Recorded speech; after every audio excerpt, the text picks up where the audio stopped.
Ikke en kælehund, men en kælehest var for en dag rykket ind på plejehjem Torgården i Åbyhøj. 2 stykker ponyer, de havde taget elevatoren op på første sal, og næsten som i en Pippi-film, så gik de rundt der i lokalet og blev klappet på og fik gulerødder af de ældre. Jeg var en smut forbi og spurgte Trine Dyrepasser, der altså stod for arrangementet, hvad ideen var med at tage hestene herop på første sal og lade dem gå rundt mellem beboerne. Det er at skabe livsglæde for de ældre. Vi har bare fundet ud af, at blandt ældre mennesker på plejehjem, der skaber det her en fantastisk oplevelse for alle, både personalet, men specielt for beboerne, fordi mange demente, de sidder tit i deres egen lille verden, og så lige pludselig så dukker enten Tilde eller Mille op, som er de her ponyer, og så bliver der skabt en kontakt, som jeg kan ikke beskrive det. Det er kun de ældre, der kan beskrive, hvad det er, de møder.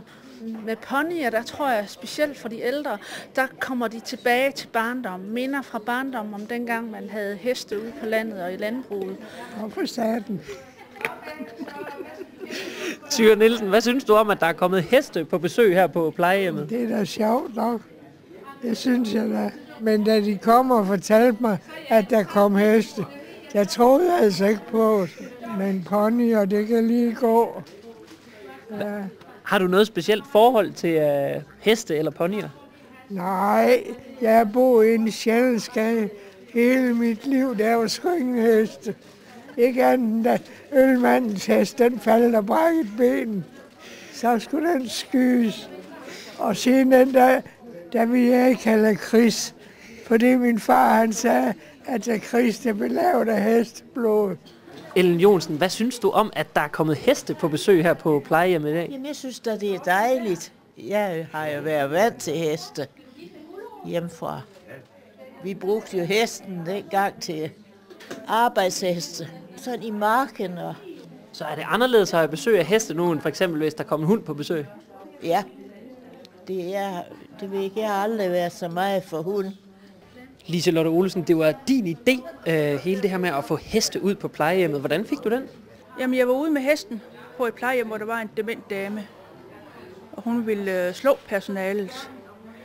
Men vi kommer så ud med hesten, ikke også, og hun ser hesten og går ind på hendes værelse. Og der går så et kvarters tid, så kommer damen ud og er jublende glad i ansigtet. Kysser hesten og krammer hesten. Og da der så går et års tid, så hører jeg stadigvæk, at hun har ikke slået i det år, personalet derude. Thyra Nielsen, synes du, det er synd for hesten, eller tror du, de har det godt nok her? Nej, ikke i dag, hvor der er så mange til at klappe. Men skulle hun gå her alene, det er da synd. Det er da ikke normalt for en hest. Men synes du, det er dejligt, at de går rundt her iblandt jer nu? Ja, i dag er jeg godt lide at se den, og jeg kan godt lide at klappe den. Ja, det er altså noget, der vækker minder og får gamle og sjove historier frem. Det kan man da vist roligt sige.